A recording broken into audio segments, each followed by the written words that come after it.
Right after we finished up at the museum, we jumped into the car and headed off to Mount Ngani. We drove for approximately 8 hours and arrived at Ngania National Park very late at night. We then camped at the campsite called Udu. We slept for as long as we could because we were exhausted. When we finally woke up, we left our campsite set up and went to climb this beast.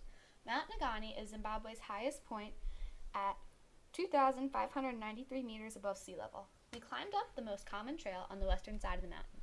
It took us a little over half a day to reach the summit, and then a little under half the other day to travel back down. Once we were safely on the ground, we figured we were very glad that it was a clear day.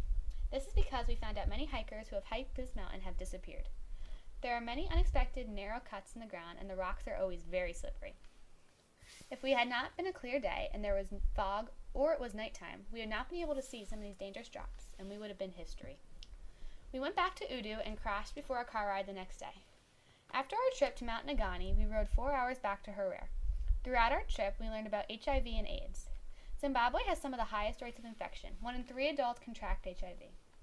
Our article, Zimbabwe, Future of Agric in HIV and AIDS Era, describes how easily this disease is spread through farmers. Because of Zimbabwe's shared resources, all the farmers who share resources often have uncontrolled get-togethers that initiate unsafe sexual behaviors.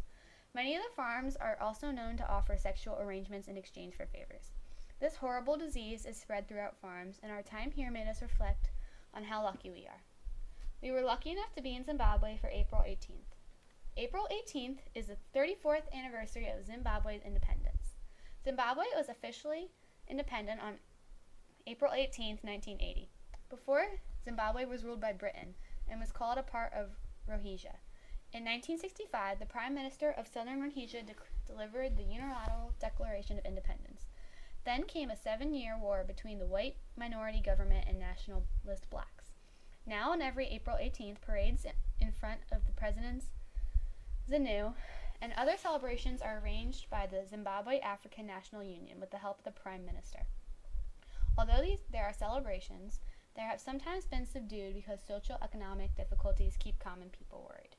However, me and Lauren attended the main event on the 18th in Harare at the National Sports Stadium. The whole stadium of 60,000 seats were filled, and there were many cheers. Musicians Alec Machizo and Salomoni Chibetu performed. To wrap up the festivities, a soccer match between the Highlanders and the Harare City was held. After the long day of celebrations, we went back to the hotel to crash. When we woke up on the 19th, we went to the National Archives of Zimbabwe.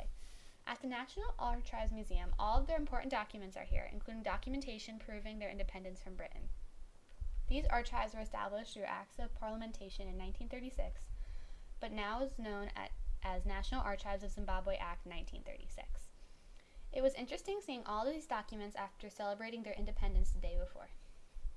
Later that night, we decided to get immersed more in Zimbabwean culture and watch a movie called Niria. This film is a classic African movie that stars a musician sensation from Zimbabwe, Oliver Mzuzki. The film was not the best movie that we ever watched, but we both enjoyed it and learned more about Zimbabwe culture. As we walked around Harare on the 20th, we found many native street performers dancing and playing instruments.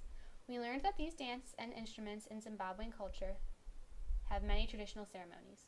There are dances, and the main few that we saw were the Migbakuma, the Jiti, and a Wanyi.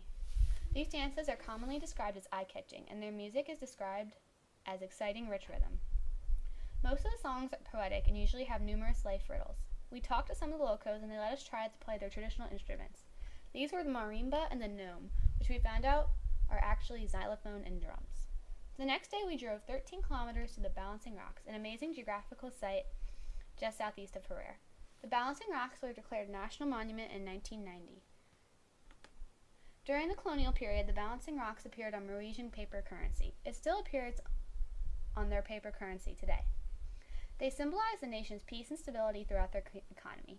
We rented a tent at the site for $100 and spent the night laying outside the tent enjoying the rock's beauty and the gorgeous scenery. Created using Powtoon.